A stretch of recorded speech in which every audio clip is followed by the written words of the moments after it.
Your credit card statement arrived. You owe $5,000. The minimum payment says $25. That feels reasonable.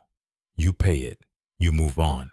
Next month, the balance barely moved. You still owe $4,985. Wait.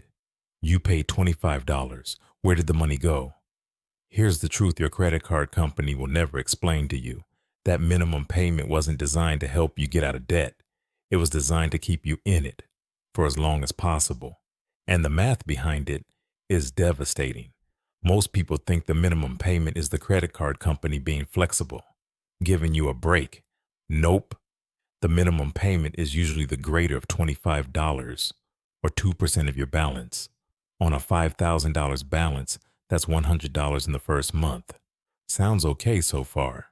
But here's the part they bury in the fine print. Your interest rate. Let's say it's 24%. That's the average credit card rate in America right now, according to the Federal Reserve.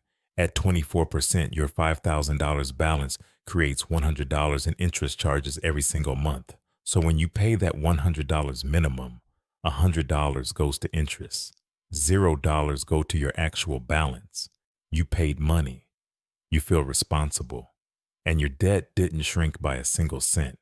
This is by design. The credit card company just earned $100 from you for doing absolutely nothing. And they'll earn another $100 next month, and the month after that, and the month after that. As long as you keep paying the minimum, they keep getting paid. Let's break this down so it actually makes sense. When your card says 24% APR, that doesn't mean they charge you 24% once a year. They divide it by 12. That gives you a monthly rate of 2%. Every single month, 2% of whatever you owe gets added to your balance as interest. So month one, you owe $5,000. 2% of $5,000 is $100 in interest. Your minimum payment is also around $100, so virtually nothing comes off the balance. Month two, you still owe roughly $5,000, another $100 in interest, another minimum payment that barely moves the needle. This goes on for months. You're paying. You're being consistent. You feel like you're doing the right thing, but the balance sits there like a rock that won't move. Here's what makes this even worse. As your balance does eventually start to shrink, your minimum payment shrinks too. Remember, it's 2% of whatever you owe. So when you owe $3,000, your minimum drops to $60. When you owe $1,000, your minimum drops to $25. The payment gets smaller, the payoff stretches longer, and the interest keeps compounding. It's a treadmill. You're running and running and barely moving forward. The credit card company set the speed. They made sure you'd stay on it for decades, not months, decades. Let's run the full numbers. You owe $5,000 on a credit card. The interest rate is 24%. You pay only the minimum every month. Month one, your balance is $5,000. Your minimum payment is $100. Interest charges take $100. Your balance drops to $5,000. Essentially nothing changed. Month six, your balance is $4,910. You've paid $600 total so far. Only $90 went to the actual debt. $510 went straight to interest. After one full year of payments, you've paid roughly $1,170. Your balance is still $4,720. You started at $5,000. After a full year of on-time payments, you only knocked off $280. Let that sit for a second. $1,170 out of your pocket. Only $280 came off the debt. The credit card company kept $890. After 3 years, you've paid about $3,100. Your balance is still $3,950. After 5 years, you've paid around $4,500, and you still owe $3,000. 5 years of payments, and you haven't even paid off the original $5,000 yet. Now here's the number that changes everything. If you pay only the minimum on that $5,000 balance at 24% interest, it takes 22 years to pay it off. 22 years, and by the time you're done, you will have paid $12,723. You borrowed $5,000. You paid back $12,723. That means $7,723 went purely to interest. The credit card company turned your $5,000 into almost $13,000. They didn't work for it. They didn't build anything. They just waited while you paid the minimum every month, thinking you were doing enough. And here's the devastating comparison. What if instead of paying the minimum, you paid a fixed $150 every single month?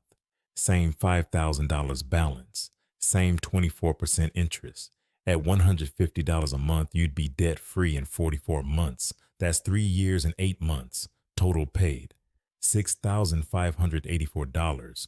Total interest, $1,584. Compare that. Minimum payments cost you $7,723 in interest over 22 years. Fixed $150 payments cost you $1,584 in interest over 44 months. Same debt, same interest rate. The only difference is the payment strategy. Credit card companies are not in the business of lending you money. They're in the business of collecting interest. According to the Consumer Financial Protection Bureau, Americans paid over $130 billion in credit card interest in 2023 alone. $130 billion. That's not from people who can't afford their bills. That's mostly from people making minimum payments on time, every single month. The system is designed around one behavior, your minimum payment. Think about it. When you open a credit card, they don't explain how interest compounds. They don't show you a 22-year payoff chart. They show you the minimum payment, and they make it feel easy. That's not an accident. The minimum payment formula exists because it maximizes the amount of interest you'll pay over the life of the balance. If they wanted to help you pay off debt, they'd set the minimum higher. A $200 minimum on a $5,000 balance would cut your payoff to under 3 years, but they don't do that because a customer who pays off their debt in 3 years makes them far less money than a customer who pays the minimum for 22 years. You are more profitable when you're in debt longer. That is the business model. They even have a name for customers who pay their balance in full every month. They call them deadbeats, not the people drowning in debt, the people with zero balance. The industry literally calls responsible borrowers deadbeats because those customers don't generate interest revenue. That tells you everything you need to know about who this system was built for. Now, the objection you hear most is this: I can only afford the minimum right now, and that's real. Nobody's dismissing that. If money is tight, $25 is what you've got. But here's the shift. Even $10 more makes a difference on that same $5,000 balance at 24%.